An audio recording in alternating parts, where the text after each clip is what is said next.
Good morning. My name's Robin, and I'd like to welcome you to the August version of our Sound Summit focused on back to school. We've got an amazing group of partners lined up to help connect you with resources and tools to navigate back to school in an all-virtual environment. I want to remind you that the navigation sheet is there so that you can either follow along with us or simply watch the presentation and download it for future use. We do have a really packed schedule, and so what we're going to do is we're going to be collecting your questions throughout the broadcast, and then we're going to bring the partners back up at the end to answer those questions. As a reminder, the answers to all the questions will be posted within 24 hours following the broadcast. You're going to notice that we're going to start focusing on themes, and we're going to tailor the presentations around those themes. As a result, some of the community partners that you've heard from in prior dates might not be here today, but that doesn't mean that they're not going to be returning in future months. So what we've done is we've added a second page to our navigation sheet so that you have access to their websites and social media outlets to stay connected and get the most up-to-date information. At this point, I'd like to turn it over to Colonel Duncan for opening remarks. All right, good morning, JBLM. Thank you again for joining us for today's Sound Summit. Thank you, Robin, for leading the charge on this, for kind of conglomerating all the folks together. And as Robin mentioned, we have a great information lineup for you today. We know that schools and childcare are extremely important to every one of us, whether you've already been here at JBLM and you're already involved in a school and getting communication from them, or whether you're a newcomer and you're trying to decide, what am I going to do this year? 2020, the COVID year. So I want to say thank you again for working with all of our partners, both on and off base, and bringing them here to give us all this great info through these difficult times. Schools, we would normally have this schools focus, and it would normally be rah, we're getting ready to go back, sort of celebrations and shopping and stuff like that. A lot of anticipation this year, of course, with 2020. It's got one more thing to throw at us.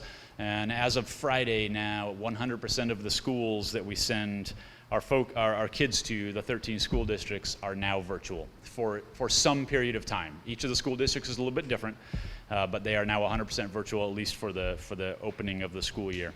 So when schools start in this remote learning model, we know it's created some difficult challenges for the families. You have to make some choices that we haven't had to make before. For childcare, for educational materials, for the remote learning capabilities, computers, things like that. Especially we know it's difficult for those who are single parents or dual working parents, because childcare flows right into that. So we're going to address both of those today. We're going to provide you with a lot of resources today. Ultimately, though, it is, of course, an individual family decision as to what you do. So we know these are tough decisions. We're going to give you some statistics, some numbers, and we're going to kind of fill you with a lot of information, and we are always here to answer any of your questions if you have continued questions to help you work through this. So we're going to provide you with tools, info, how to get settled if you're a newcomer for some of the school districts, how to restart school if you're an incumbent and you've been here for a while. As we go through this process, though, we know that each family is different. We know that each child is different as you work through this. Madigan has a saying, care with compassion, and Chris Warner, I'm sure, will weave it into his comments somewhere. He and Tom Bunton before him always did. Tom and I used to joke that our job from the garrison was service with care, and then they would take it and it'd be care with compassion. So in that service with care, we know that each family is different, and we're going to give you a ton of information to keep you rolling along this school year. We are learning through this process as well, though, right? This has been a spring and a summer that's continued with COVID, and we are going to continue to work with all of the school districts. They are amazing partners for the school districts. Clover Park specifically on base, our 6 schools on base, but all of those 13 surrounding school districts are great community partners that are doing all that they can, but they are learning through this process as well. Whether they do, when they transition to the hybrid schedules of 50-50, or when they transition back to full-time care, or maybe they continue with virtual for a long time. Each of these are going to be continuing to be iterative learning processes. how we do transportation of the kids back and forth to different centers and schools and things like that. Each child's individual education plan, especially for the special needs children, the very specific plans. These are all different for every kid. Things that little small things that we're learning that we have to do this year. Upgrade the Wi-Fi in our centers, because every kid now might have a computer with this virtual learning model. Whether or not and how we provide meals at different times that we haven't had to provide before. We are working through all these things, and we will keep you informed. We are also working to increase capacity as much as we can. However, right now, we are completely capped out. We are I've mentioned before in several of these town halls, 950 is about our maximum capacity right now with all of the additional safety measures that we put in place. We are at that 950. We have made all of the phone calls and invited all the people into care, and they've accepted care based on the priority rankings. That is the tough news that I have to tell you right off the bat. We are completely full. We are continuing to look at new and innovative ways to open up additional spaces. We don't have that information to put out today because we have not finalized any of those plans or how much or what. So I'll just emphasize on the 19th at 1100, dial back in. 19 August, 1100, we'll have another specific, a focused town hall on this subject to keep you informed, and also as you continue to call our centers. We're going to continue to provide you with resources, and I want a couple other reminders. School on base and child care on base, or school age services center on base, are not the same thing. I know there's some confusion out there. If you have a slot on base at one of the 6 Clover Park schools, that does not mean that there is school age center care. Those are 2 separate processes. Again, one is Clover Park School, one is on base school aged care. So please know that those are different. And again, we are completely capped out right now on the school age centers until and unless we can increase that capacity at all. The child care to include school aged care is to support the school's remote learning capacity. However, the child care providers on base, as you know, are not teachers. They are child care providers. So they will help as much as they can with getting your student kind of logged in and all that kind of thing. But we need the parents to be involved closely with your child's education plan in this new virtual world. The interesting thing that this has brought on us is, as I mentioned, we are down to 950 as our total capacity. That's well below where we can typically handle about 1,600 plus kids, children. So our capacity has dropped because of COVID, right? Now, in this virtual learning model, we have a requested increase in capacity on base. Those 2 arrows are not meeting. They are diverging. Normally, in a normal year, they meet, right? This is a well-oiled machine that's been working over years. Certain number of kids go to school. Certain number of kids get on-base care. Those normally mesh. This year, they are diametrically opposed to each other, and they were going opposite directions. So I'd ask you for your patience as we continue to work through this. We are doing all we can to expand care. The staff in the CYS are dedicated to the care of your students and of your children. We know that there will be some questions today that we just don't have the answer to. So I'll just reinforce, please be patient with us. There are some questions we will just have to say, I don't know. We're of course going to give you more information as you call in with questions, and a whole lot more on that 19th, 1100 school support Facebook town hall specifically. Last, I'll just ask for a call for support.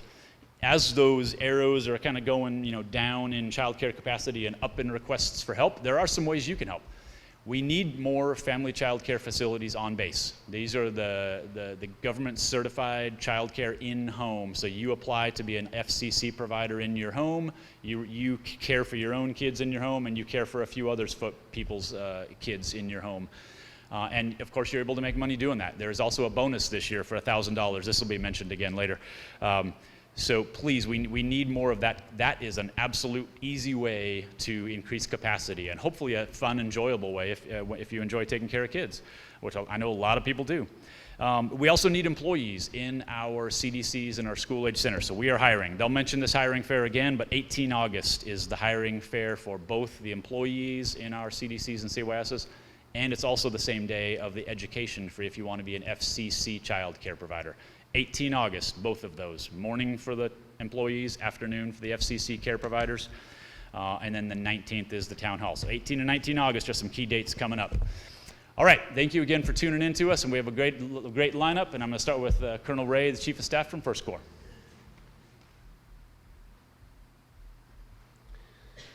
Hey, thanks, Sky. I appreciate it. Hey, good morning, and on behalf of Lieutenant General George and all of 1st Corps, I want to thank you for tuning in today.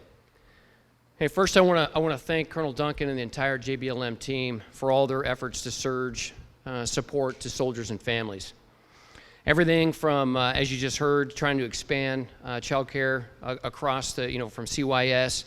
Again, we need your help hiring more child care providers and FCCs to everything we're doing is from the school liaison office, talking to all the different school districts and trying to figure out impacts to all our soldiers and families here on the post and those that live off the post.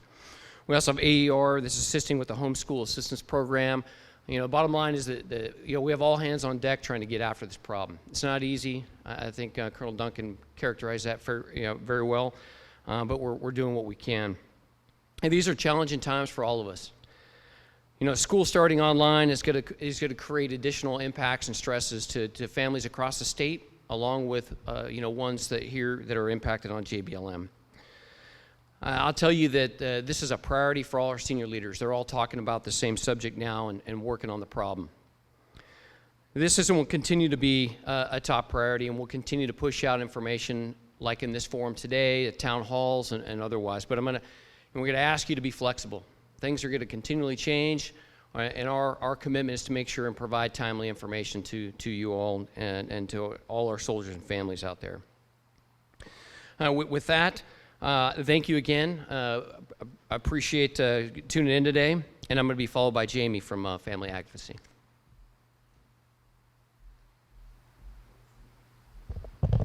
Thank you, sir. Good morning, everyone. My name is Jamie Leister, and I'm from the New Parent Support Program here at JBLM. We provide education and resources to expecting parents and families with children under the age of 4 years old. With the new school year starting and the anxiety of supporting virtual learning and homeschooling, a lot of families are feeling additional stress. Mindfulness activities are a great way to reduce stress. They can be done in less than a minute, and kids can do them as well. This activity involves a handheld ball, or a small toy, or even just your hand.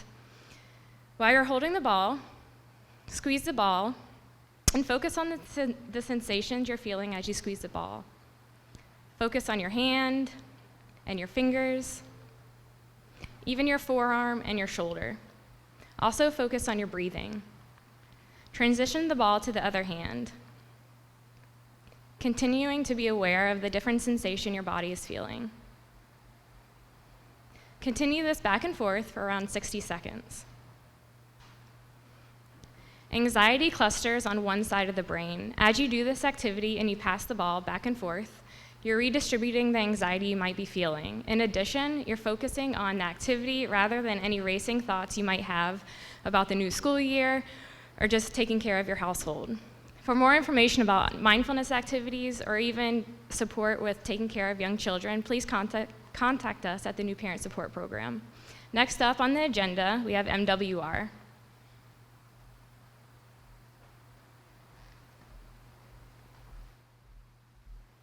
Good morning. I am Sky Bledsoe with Child, Youth, and School Services, the School Liaison Office.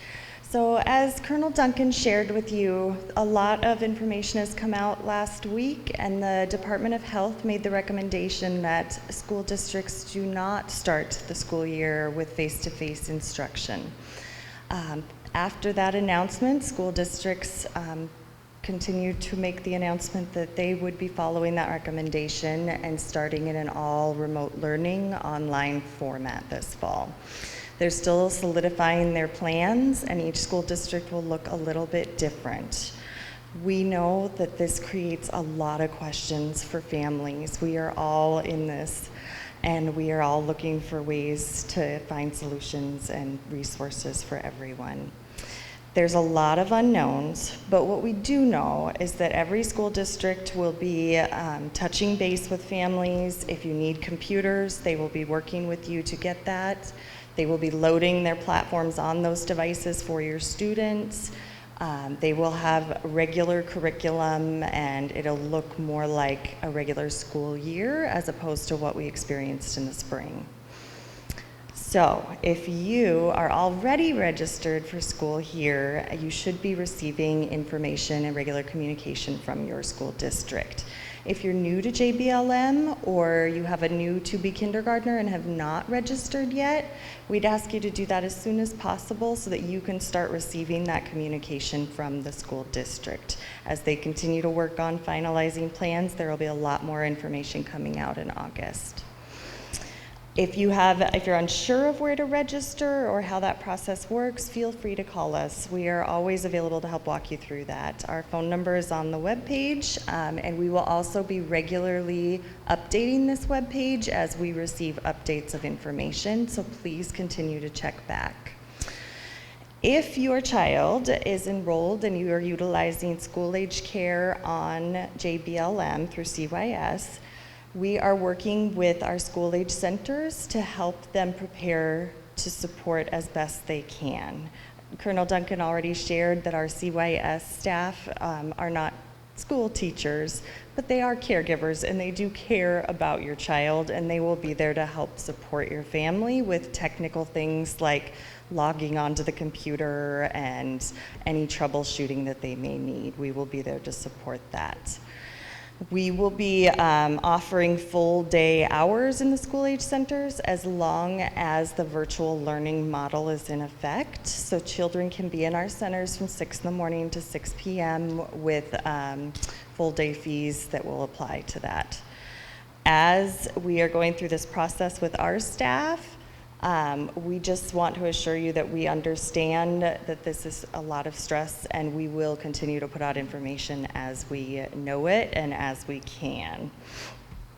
The school districts will remain in the virtual learning model until the Department of Health recommends that it is safe to start transitioning back into a face-to-face environment. At that time, they will be putting out individual plans and what that'll look like for your school. It may start off most likely as a hybrid phased-in approach where kids will attend just a couple days a week. We at CYS and the child care centers will try our best to be flexible and accommodate as those kind of schedule changes happen throughout the year so that we can support your students. Again, child care and CYS are separate from the school district. So if you have questions about who to reach out to, just let us know. We will also be keeping tabs on the school updates. And I want to assure you that the school districts are aware of how hard this is on families, and they are planning with the most flexibility they possibly can to allow for each family's dynamics to make sure that students are getting the support that they need. For our students that are on IEPs or 504 plans, the school districts absolutely understand that they're going to need additional supports in order to meet those goals. And they will be working with your family individually on that. We don't know what it looks like yet, but it will be coming soon. IEPs. We will be hosting, as Colonel Duncan said, on August 19th, another broadcast that will focus on schools, and we really hope to have more information at that time to share with you in more details. The school districts will also, they have confirmed that they will be offering the online virtual option for all students all year if the family so chooses, even if they do start going back to a hybrid model. So you can work with your district on that. There's still so many unknowns, but we are here for you. Please call our office. We will help walk you through those plans. As always, we're in this together. I'm going to introduce Candace Ivaroni with Child, Youth, and School Services. She's the Outreach Director, and she's going to go in more in depth about the child care centers with you.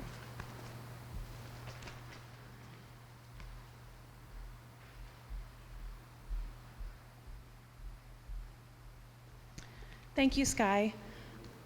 So I'm going to reiterate a little bit of what Sky said. We realize that these are very challenging times and there are so many unknowns. Today my plan is to give you as much information as I possibly can regarding child care within Child and Youth Services. As Colonel Duncan stated, The reality is we are operating at a significantly reduced capacity. We are accommodating approximately 60% of our pre-COVID numbers. So that means about 950 children out of approximately 1,600 children are in care right now. That number is our reduced capacity max, and we are full at this time. We understand that we will not be able to meet everybody's requirement, and that childcare is a limited commodity. So what does this mean? If you have not received a call back into care as an active duty service member, single or dual, or active duty service member with a working spouse, which is our priority right now, we will most likely not be able to meet your needs at this time. The current focus in child and youth services at this time is full-day childcare and finding ways to facilitate the virtual learning platform in our school-age centers once school begins. We're not able to offer hourly care at this time, and as Colonel Duncan stated, CYS is always looking to find creative ways to offer more spaces. We really do want to help. We just have to make sure we're safe. As Sky from School Support Services stated, that we will be facilitating that virtual learning platform in our school-age centers, and we'll be applying those full-day fees, adjusting that as needed while we're doing virtual learning. I ask that you please follow along with our FAQ page while you're listening. That might answer some of the questions that you have as we go through this. So what do you need to know right now? If you're an active duty service member with a working spouse and had care prior to the COVID-19 closures, and you have not been called back to get into care yet, you have two options. You can wait for a call back to get back into care, but I can't give you an estimated time frame of when that will happen. Or you can contact Child Care Aware of America to locate a child care center that's appropriate for you and work with them to secure that location. If you're new to JBLM and have not registered for child care, or you're not necessarily new, but you haven't registered yet and you do need it, we ask that you go to the militarychildcare.com website, and you please register on their website and get placed on the website. You need to make sure that you register for all CYS locations and FCC included. Just realize that parents do need to reconfirm that their request is current every 30 days. You do not need to visit militarychildcare.com for sports or hourly if you need hourly in the future. And this information can be located on our JBLM MWR website. I do want to just speak briefly about registration. It can be challenging in the best of times. I know that there may be some confusion on some specific requirements, such as anything related to health requirements, health assessments, immunizations. We do want to make this process as smooth as possible for you. So I ask that if any questions come up related to health assessments, immunizations, there are some extensions in place due to COVID, and if you come to Parent Central Services and the information isn't really clear, please ask for myself or another supervisor so we can help you get that done and taken care of. So now I want to talk about family child care. In addition to our child development centers, we do have family child care homes on post, and these providers are highly qualified, trained, and supported, and regulated. You will receive quality child care just as you would in a center at family child care. When you're registering on militarychildcare.com, please notate that you're interested in a family child care center home as well on post. We do currently have 10 homes open, and there are limited spaces available left. We are prioritizing our single and dual active duty military that are new to JBLM for those additional spaces at this time. We would love to increase our family child care homes, so we ask that you attend the FCC orientation that's scheduled for August 18th from 6 to 8 p.m.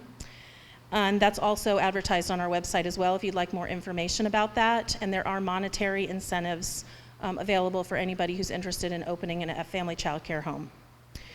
This brings me to another important plea for the community. We are hiring caregivers as well. We're always looking to hire caregivers to provide quality care and keep the mission going.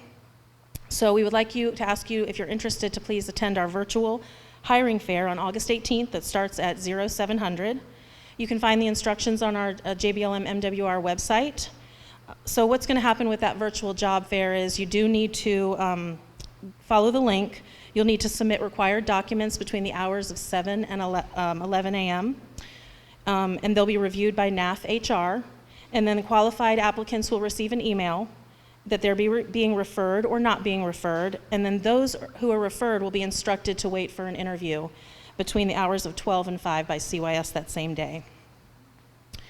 If you're not able to make the virtual hiring fair, we ask that you go to usajobs.gov, which is also, a link is also on our website, and you can find the requirements, the jobs that are open, and you can apply directly there.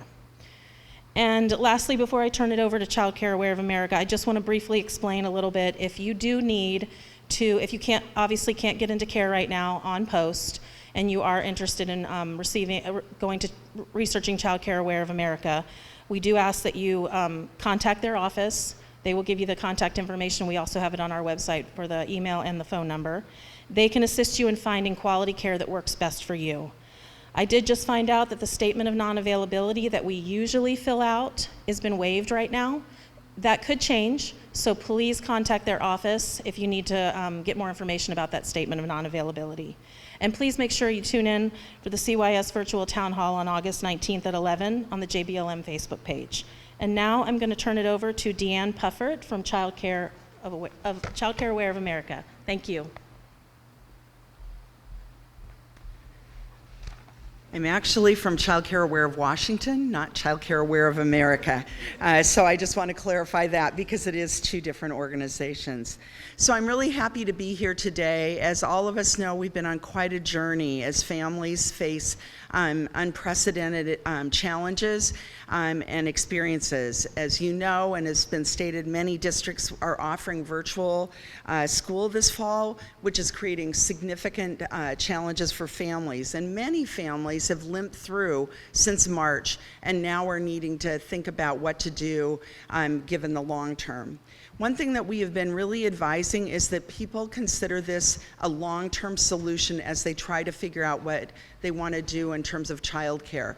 This may not be over in December. We may be standing here next year opening schools. I don't mean to strike fear in anyone's heart, but I really do think if I was a parent at this time looking for care, I would be looking for something that would last me the coming year. Because if you're both working or you're a single working parent, that's going to probably bring you the greatest peace and the greatest comfort. So that's one piece of advice I really want to put forward, is think about the long run instead of a patchwork system of solution. We've been working hard. The organization that I represent basically has referrals to all off-base child care. This is including family child care and center-based care and school-age solutions. We've been working hard to make sure that there's as much child care available in the community as possible for those families. And as was previously stated, there's just going to be a greater need due to children flooding the child care system that typically would have been in school and utilizing family, friend, and neighbor care during the off hours. So that's super important. But our organization runs the statewide response and referral center. You see that on the website that is being shown right now.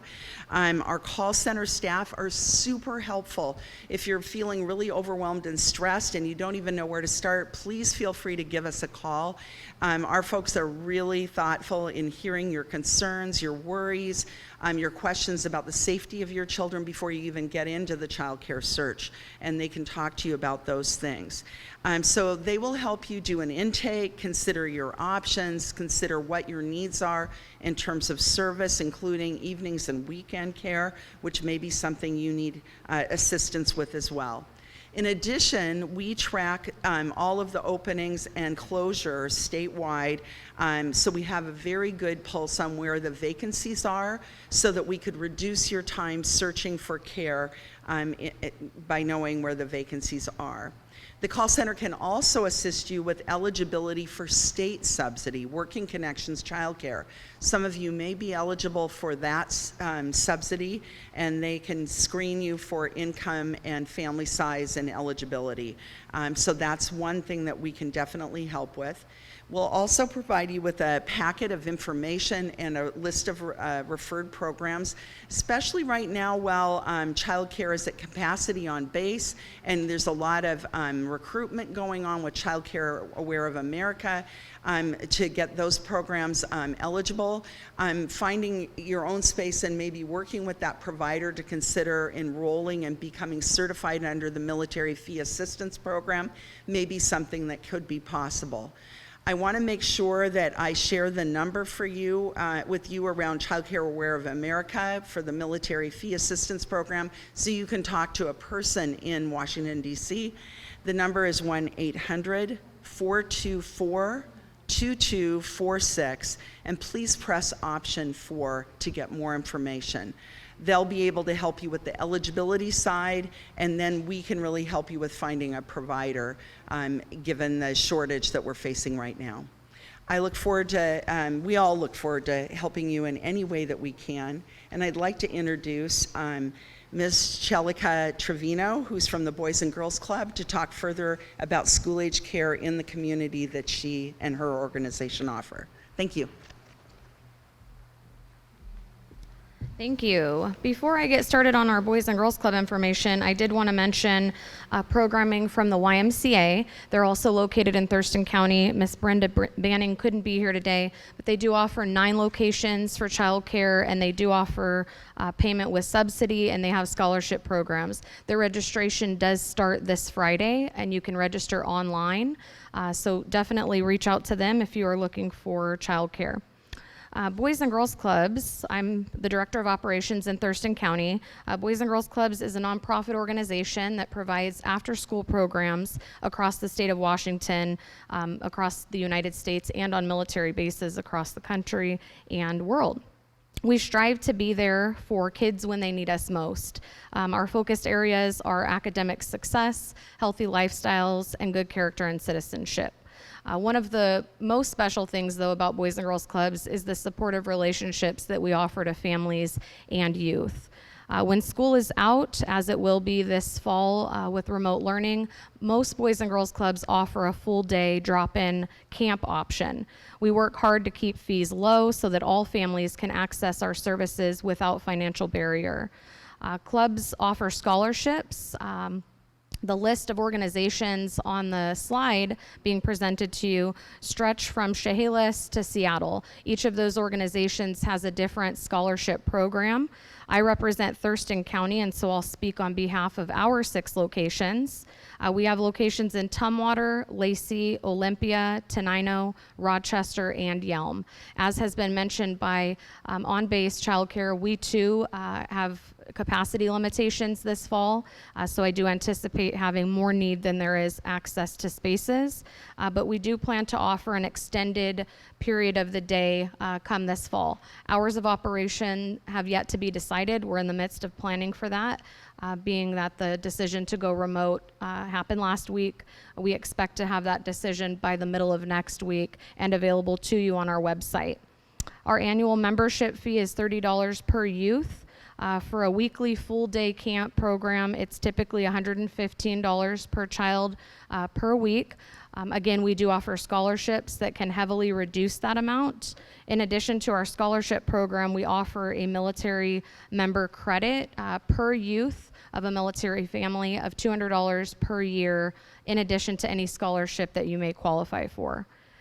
Like I mentioned, our hours of operation are in planning mode right now.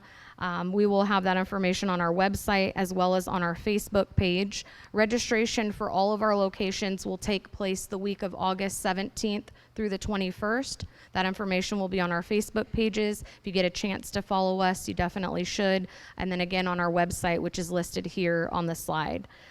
I'll be followed by Operation Homefront. Thank you.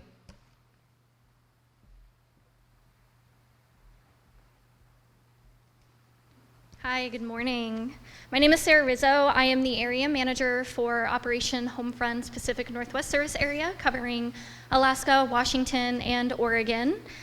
Operation Homefront is a national nonprofit that serves military families. Some of you may have attended our events in the past. And I'm here to talk to you about our upcoming Back to School Brigade event, which is on August 15th. Pre-registration is required for this event. This is a backpack and school supply distribution event. I know there's a lot of uncertainty with going back to school in the fall, and we recognize that families still need the school supplies in order to do home learning at school. So we're really proud to be able to have this program again this year. And this is a backpack that will be filled with school supplies. It's a free program for military families. Current eligibility includes active duty E1 through E6, activated Guard and Reserve members on Title 10 orders that are also E1 through E6, and post 9/11 wounded, ill, or injured service members of any rank. You can register for the event on our website at my.operationhomefront.org. You do need to have an account in this system in order to register for the event. My contact information is at the bottom of this flyer. You can also call me on my cell phone at 206-276-7653 if you have any issues registering. It is for children in grades K through 12 that are going to be in those grades for the upcoming school year. They do need to be enrolled in DEERS to attend the event. This will be a drive-through distribution this year. If you've attended the event in the past, we traditionally have a large expo resource fair as well as the school supply distribution. For everyone's safety, we've transitioned it to a drive-through event, so you won't even need to leave your car. Registration for this event will be closing next week, so I do encourage you to register today or this weekend if you are interested in attending. And again, if you have any issues registering for this event, my contact information is at the bottom. My email is sarah.rizzo@operationhomefront.org, so please don't hesitate to reach out to me if you have any questions, concerns, or any issues. And I will be followed by the Washington State Department of Child, Youth, and Families. I'm actually an imposter filling in for this purpose, but I will be happy to share information about the Department of Children, Youth, and Families, my colleagues. So I just want to share that all early learning organizations across the state have been meeting since the COVID crisis began to prepare for this potential eventuality that schools may not reopen and what we need to do to ensure that we have enough childcare capacity. And so there has been a lot of work that's been done to ensure that our over 5,500 licensed childcare providers across the state have what they need to be able to remain open and serving families. The main thing that the department wants to reinforce is the importance of masks, and the confusion around the use of masks in childcare settings has sort of moved here, there, and everywhere. And so I just want to share the current information about mask wearing, which is that all adults in childcare settings must wear masks when they are indoors. They may, if they are socially distanced, take them off when they're outdoors, but they encourage that you keep them on full-time as the adults. And then the other thing that we want to they wanted me to mention was that all children over the age of 5 must wear masks as well, which has been a point of concern for many families. And so I just want to share that that is required, that children over the age of 5 must wear masks when they're in group care. Children birth to 2 are not required to wear masks, and children 3 to 4 can wear masks if their parents wish. One thing that we are working hard on is getting shields for childcare providers of children under the age of 3 who are getting language acquisition. And as we all know, looking at the lips of the caregiver and the parent is part of the way children learn language, in addition to the sounds. And so we are working very hard to get shields into the hands of providers of those young children so the children can actually see the whole face of the caregiver. We are working very hard around guidance to make sure that if there is a case of COVID or an exposure, that there's clear guidance for childcare providers around closing and reopening. We assure you that those are in place. that the licensing department is monitoring very carefully the safety of children, especially as they experience this kind of, they experience exposure or actual COVID symptoms, and testing results in positive test. So please know that DCYF and the licensing department is very actively involved in working against the spread, preventing the spread of COVID-19, and as those cases do arise, they have very clear guidance, and childcare is very much monitored in a place that can be a good place for you to consider for your children as we head into the longer period of COVID in the fall. Thank you. Oh, and the next person up is Colonel Christopher Warner. Good morning, everyone. I'm Chris Warner, Commander of Madigan. I just want to thank you for all the support we're getting here out in the community, and know that we're committed to providing you care with compassion at all of our facilities and making sure we're addressing all of your health needs, especially during this time of concern. With that in mind, I think it's important to note we have a lot of new families that are coming to the Joint Base Lewis-McChord area, and understand that there's some differences here, like my family who just arrived in the last 8 weeks. This is not the same as in many other locations that you might have been in within the military healthcare system. We have spearheaded the new MHS Genesis medical record, which changes some of the interfaces that you would not see at other installations where you might have used things such as TRICARE Online. So I encourage you, if you are new, to go to our Madigan website and choose the banner on the front page that says New to Madigan. It'll walk you through a number of different things of how to access our systems, how to get your patient login to our MHS Genesis portal, which will allow you to be able to send questions to your healthcare team, will help you be able to request appointments through that manner, as well as check any results or check on immunization status and those type of things.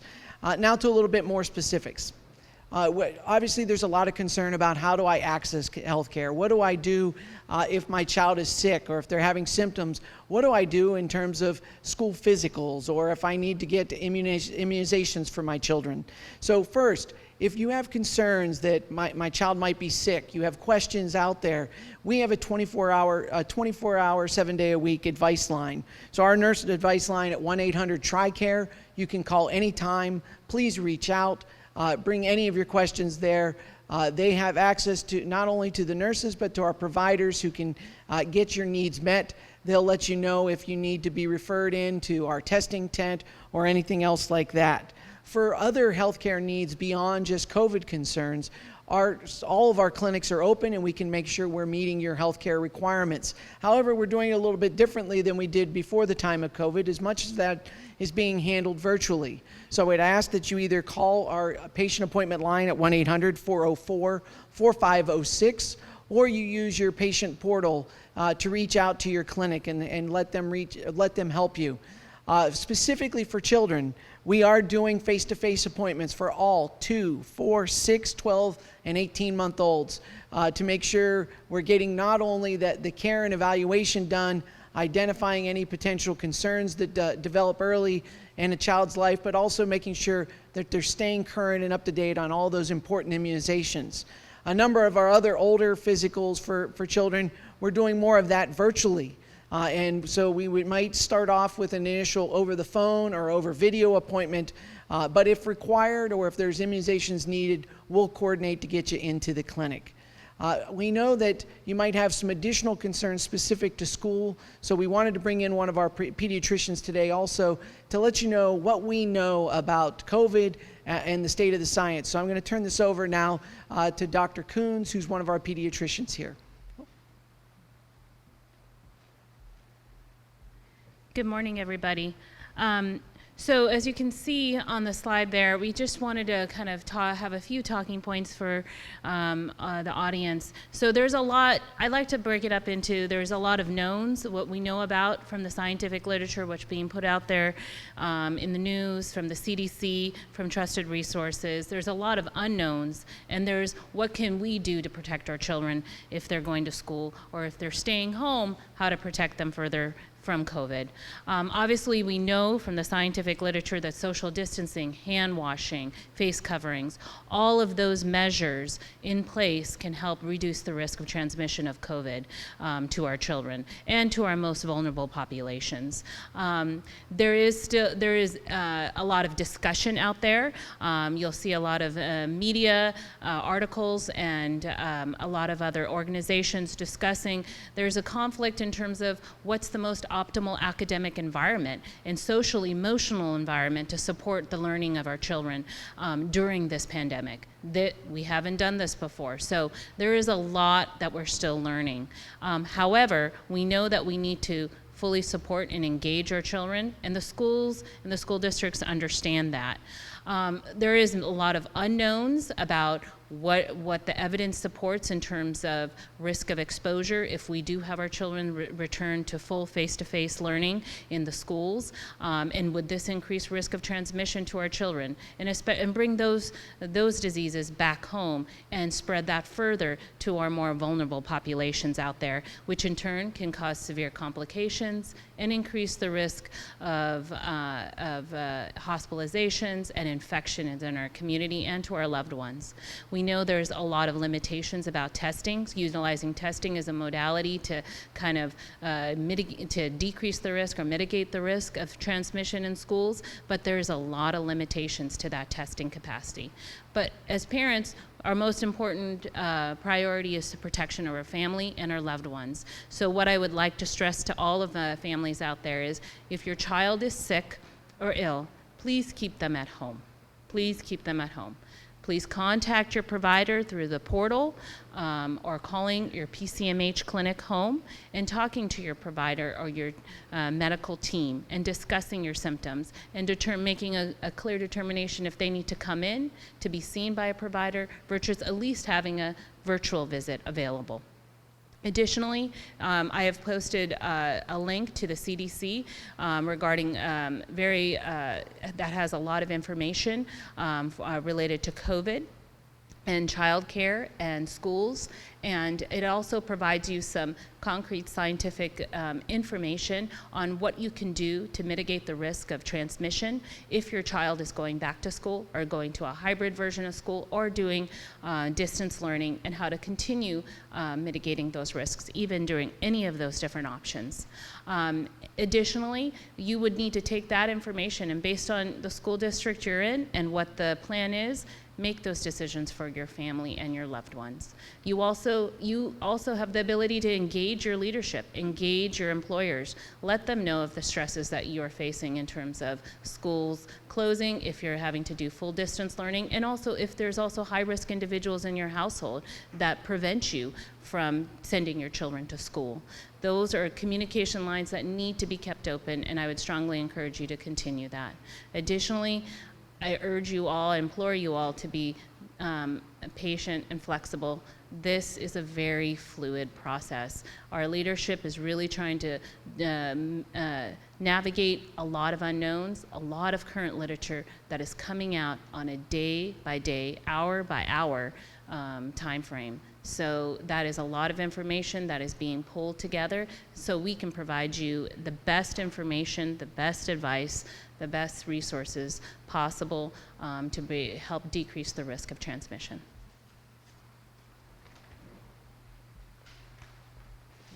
Thanks, Dr. Coons. The one other thing we wanted to highlight today for you was the understanding that while we are putting a lot of emphasis in talking about COVID right now, there are many other challenges to our youth population. We were concerned over the last 10 years about the rising epidemic of pediatric obesity. And so as we've now made a major change that's out there, and we have kids who may, due to restrictions, have challenges to be less active or more active, and you're having to look at how we're developing meal plans, we want to be able to help you with that. So we will be posting, beginning in the next 2 weeks, a suggested meal plan of healthy options to consider for your children as they're going through this time. Just different options that are out there to consider that will provide healthy alternatives as we continue to look at how we do the best to take care of our kids.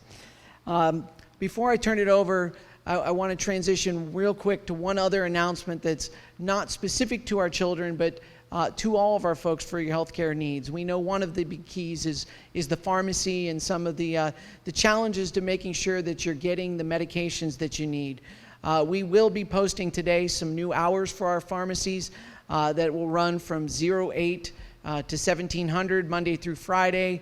And specifically this coming weekend, we'll have a little bit more limited hours. Those will be posted throughout, but we want to make folks aware of that. We are looking over the coming weeks to expand our pharmacy hours and locations. All of your medical homes have pharmacies open or being able to get your medications to you there. We will continue to have the drive-through pharmacy, but we're also encouraging folks to make sure they're maximizing the use of the electronic prescriptions. We have information on the Madigan homepage about that. It's on our banner. And please ask your physician or ask your clinic, again, using the patient portal, for how I can use the electronic prescriptions, which will allow those to be mailed directly to your home, and you won't even have to go out to a pharmacy to get them filled. We will continue to look for how we can continue to evolve our healthcare delivery to you to maximize the extent of how we maintain safety for you in this time, but while making sure we continue to deliver that care with compassion. And with that, I'll be followed next by personnel and family readiness. Thank you very much.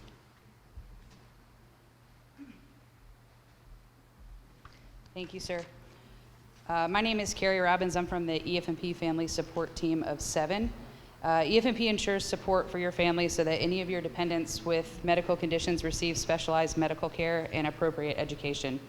There are 2 components to EF&P at every installation. While mandatory EF&P medical functions are specific to the branch of service, elective DPR EF&P Family Support serves all branches that are assigned to JBLM. Today we want to highlight that our EF&P Family Support Team provides individualized support to your family with IEPs and 504s. As a team, we continue to analyze special education and disability accommodation policies as they are published for IEPs and 504s from the U.S. Department of Education and the Washington Office of Superintendent of Public Instruction. We are also reviewing potential options for accommodations and special education strategies which may be utilized specific to your student. We may not have all the answers, but we will assist you in finding evidence-based options, refer to policy, and having effective communication strategies with your students' IEPs and 504 school teams. We offer to assist you in preparing for your correspondence with or preparation for IEP and or 504 school team meetings, as well as those of you who believe you would like your student to be evaluated for an IEP or a 504.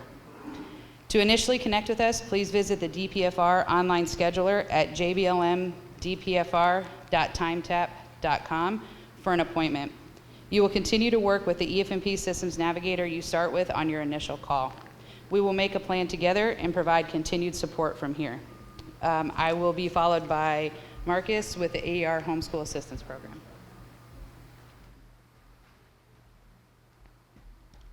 Good morning, my name is Marcus Dew. I'm the AER officer in JBLM. I would like to talk about the homeschooling program that a lot of people want to know and ask about this program in details.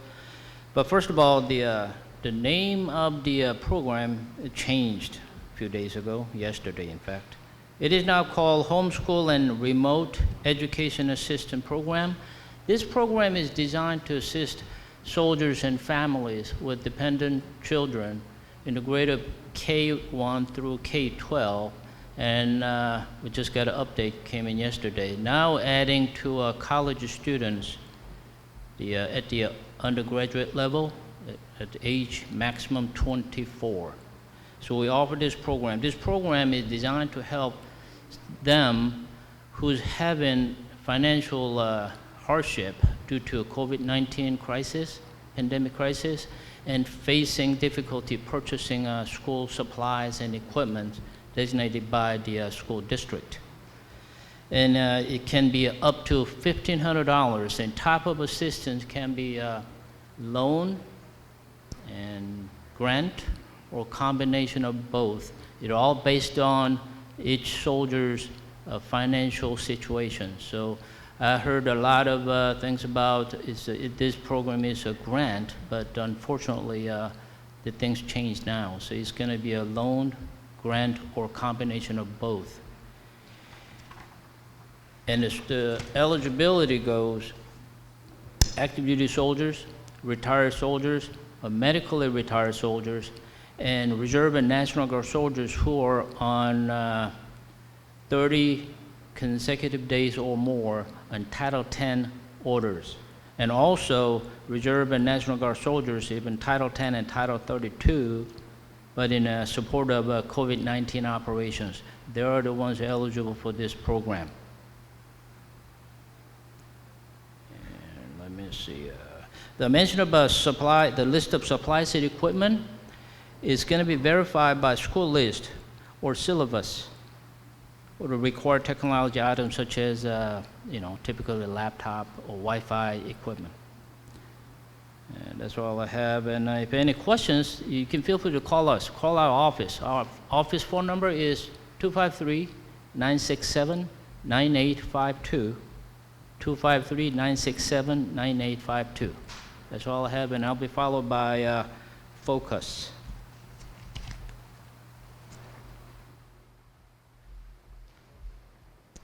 Okay, good morning. I'm Kim Crosby, and I'm the site director for the F.O.C.U.S program here at JBLM. F.O.C.U.S stands for Families Overcoming Under Stress. And I want to tell you just a little bit about the program. We work with families who have children anywhere from the ages of 3 to 18, as well as couples. And we meet with the families and the couples in individual sessions to build and strengthen skills and tools around resilience. We know as military families, you have a lot of different challenges and transitions and changes you have to deal with. And then with the impact of COVID-19, there's a lot of unknowns and transitions and changes added onto that. So it's really important that families can remain strong together and have skills and tools that the whole family can utilize to be able to support each other. Some of the areas that we focus our skills on when we're working with an individual family or even an individual couple have to do with communication skills, managing emotions, problem-solving skills, goal setting, and then just overall coping with stress. How do you weather through these different changes and unknowns and transitions? So the goal of our program really is focused at the whole family unit, working with everyone in the family to teach these skills and tools to strengthen them. We are available all year round, but right now with back to school happening, a lot of unknowns as have been mentioned around school. It's really important that families are feeling like they can manage their stress, and F.O.C.U.S is a great program to think about. We have two options right now. Our office is open, so you can come into our office for sessions, and we also have what we call telefocus. So we're doing video teleconference sessions through Zoom, and that makes it easier if you want to be able to connect with us from the comfort of your home or a different location. To contact us, you can call us at 253-966-6390. We also have an email, jblm@focusproject.org. Our office is open. We're at Building 2013B here on Lewis, Maine. And the program is free to all active duty families and service members, and also with couples. We work with couples as well throughout the program. Typically, we're meeting with families about 6 to 8 sessions on a weekly basis, maybe for about an hour, but we're very flexible in how we schedule those sessions, especially around all the different things that are going on right now that families need to maneuver through. And I think that's kind of everything I wanted to share for now. Thank you so much. We hope to hear from you soon. All right, and I'll be followed by housing.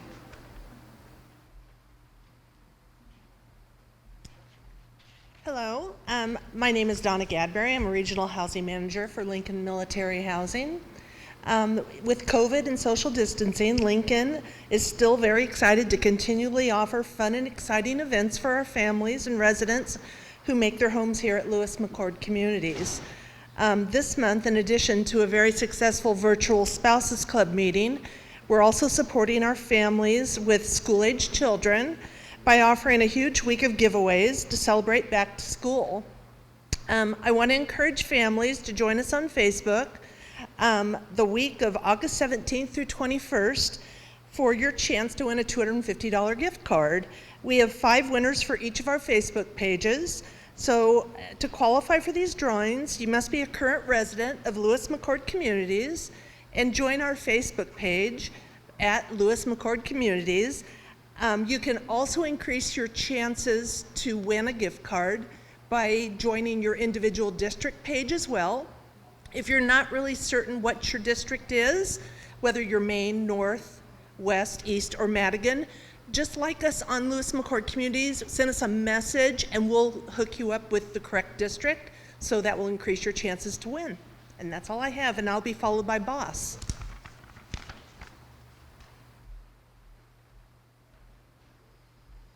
Good morning, JBLM community. My name is Specialist Seymour, and I'm the guys' boss president for the installation. So a couple events that we have coming up. Every Thursday, we'll be volunteering at the thrift store from 08 to 11 o'clock. And then on the 13th and 27th, we'll be doing our Adopt the Road program from 13 to 1600. And then this weekend, we'll be out at Shoreline Park, grilling out, hanging out. If you guys want to come visit us, please come out and check us out. The 15th, we'll be doing a hike, and the 22nd, we'll also be doing a hike. Again, all of this information is on our Facebook page. We are in the office. If you guys do want to contact us, please feel free to. And I'll be followed by Colonel Schaffner for religious support. Good morning, Chaplain Dave Schaffner. Following the theme of the day, our Vacation Bible School has had to go virtual. So as you see coming up on the screen, that's our Facebook page, and we are starting next Monday. And how we're going to do this is if you log into our Facebook page every morning at 9 o'clock, there will be a link there. You can click on that, and you'll see the exact same program at home that we would have done if you had been with us in person. We would like for you to register if you would like to participate, because what that'll do is we have little packages that you can come by the chapel on Sundays, Sunday the 9th between 1 and 4. If you'll swing by the Main Post Chapel here on Lewis, Maine, you can pick up a packet, take it home. Each day as you watch the video with your kids, the stuff in the packet will have the games and the different projects that they can work through while you're watching the video. So we would still like for folks to register. You can register all the way up through the end of this week. If you have more questions, please feel free to call our Senior Director of Religious Education, Jim Freitag. His number is 253-966-7396. That's 966-7396. So looking forward to next week, Vacation Bible School. Hope all of your kids will be able to join us. That's my only main announcement for today. Just a couple of small reminders.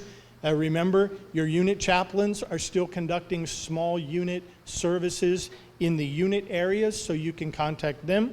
Unit chaplains are also still available to soldiers and families. Our Family Life Center is open for counseling appointments, both physical and virtual.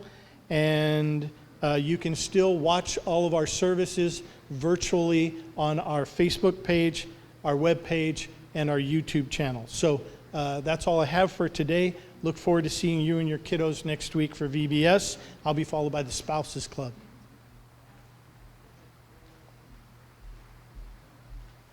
Thank you, Chaplain. My name is Melissa Fowler, and I am the president of the Spouses Club of Lewis-McChord. With back to school, it also always means that we are having our super sign up again for the Spouses Club. This year is no different, although we are doing it as a drive-through. It'll be a socially distanced drive-through. So you can still come through, sign up with us, get your swag bag, learn all about our sub-clubs that will still be functioning throughout the school year. If you scroll all the way down to the bottom of our screen, you will see our save the date. So super sign up is going to be August 29th from 10 a.m. to 1 p.m. over at the McChord Club Pub. So it won't be using the awning of the McChord Club. It'll be behind where the pub is at the McChord Club. Like I was saying too, for sub-clubs, so usually our sub-clubs all meet in person. That's not happening at the beginning of the year. We're going to be doing everything virtually via Zoom. You know, mental health is super important, and as spouses, we need that outlet too. So we're still going to be doing our book clubs, our wine clubs, our lunch bunches are still meeting virtually if possible. Everything is still happening. We're focusing really hard at the beginning of this year on still forming bonds, meeting spouses, helping out any way we can. So please join us April 29th. We also are doing, at the beginning of September, we are going to be doing a virtual 5K, 10K, or half marathon. So that is anybody on post who'd like to join us, as well as kiddos, doggos, whatever. So look for more information on our Facebook page for that one, and also on our spousesclublm.org site. I'll be turning this back over to Robin Baker. All right, it's finally time to field some of your questions. We've been collecting them throughout the broadcast, and we're going to have MWR come up first to answer some of the questions that we've been collecting.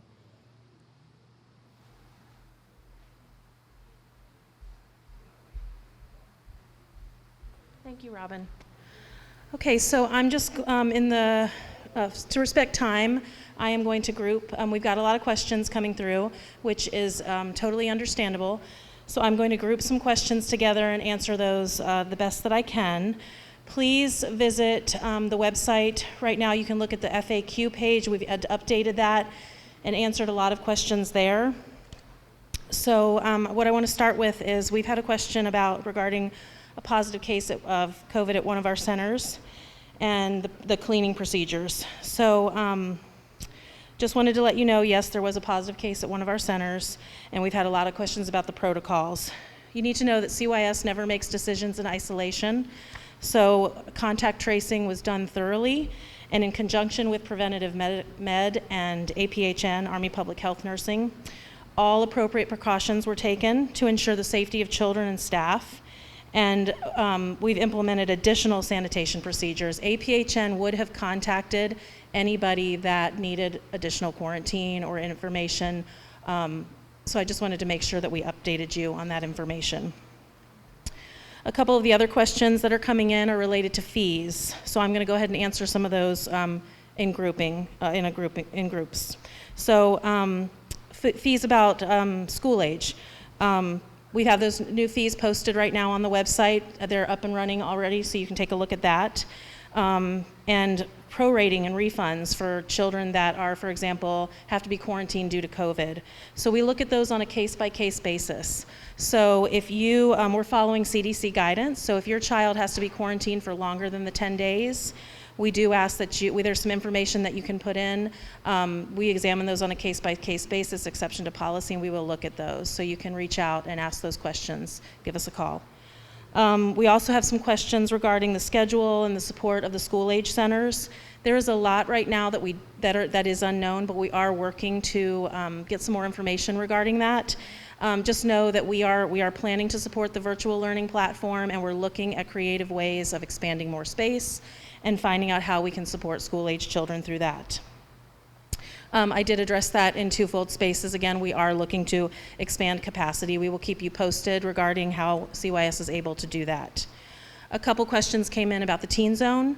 Right now, the teen zone is open currently 1 to 6 p.m., and that is, I have to be honest with you, that's under assessment right now. It's open through the end of the summer, at least 1 to 6, but as I stated before, we are looking at creative ways to expand space, and we will keep you updated regarding the teen zone as well. Another question came in about family child care on post. I need to clarify, family child care is available only on post. You do need to call Child Care of Aware or get on the website to find out about providers off post. They also have a great deal of providers, family child care providers off post as well, but it's not related to family child care on post. And please remember, I want you to go back to the live screen and look at the questions. We're updating those. Look at the FAQ page. We've updated questions there, and hopefully I was able to give some more clarifying information. Thank you. All right, next up we'll have Colonel Ray from F.O.C.U.S answering some questions that we collected.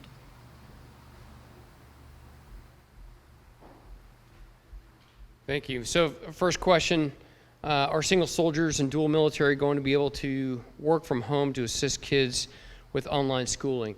And so the conditions for each soldier and their families could be a little bit different, and we really defer to unit commanders, leaders down at the smallest unit to figure out specific requirements and how to help soldiers. But I'll tell you, overall, everybody's committed to defense of the nation, and we still need soldiers to be there doing their jobs to maintain readiness and maintain mission. And so that's a balance that we'll all have to draw, but we're look to unit leaders to make those individual decisions based on individual conditions. The second question is, are soldiers still going on pathways? So overseas deployments. So that's another one that we assess every deployment, every country. Many have been postponed or outright canceled based on the current conditions in that country, along with what we're facing back here. So I'll tell you that those are continually being assessed. Our fall and future deployments are being assessed right now based on host nation and our conditions to ensure that we can conduct the deployment safely. And then finally, acknowledge a question on the recent Army FRAGO number 9, which impacts OCONUS PCS and deployments.